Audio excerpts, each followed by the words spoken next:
भीड़ बड़ी होला घबरा जइबू, मटेश्वर के मेला में भूला जइबू। सुना भीड़ बड़ी होला घबरा जइबू, मटेश्वर के मेला में भूला जइबू।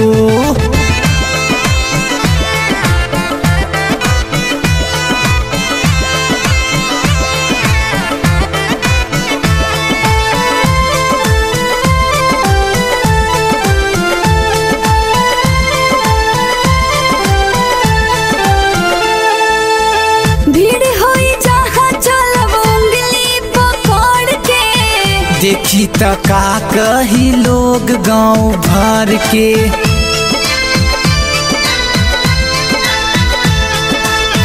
काहे तू इतना डरालो ये जीजा, जान जाई भौजी त का दी नतीजा। मटेश्वर सिंहेश्वर के मेला लगल बा भारी, कैसे जलवा चढ़ेबू तू बाबा के दुआरी। लेट जेबू घरे त पीटा जइबू, सावन के मेला में भूला जइबू।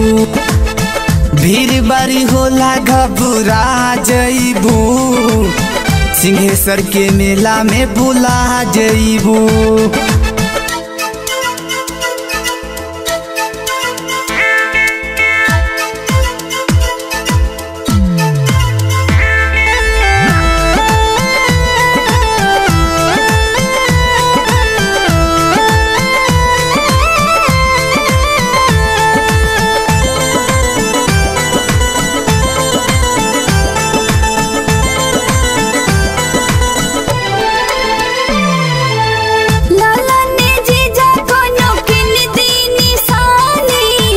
बोला काले भूसाली सोना की चानी,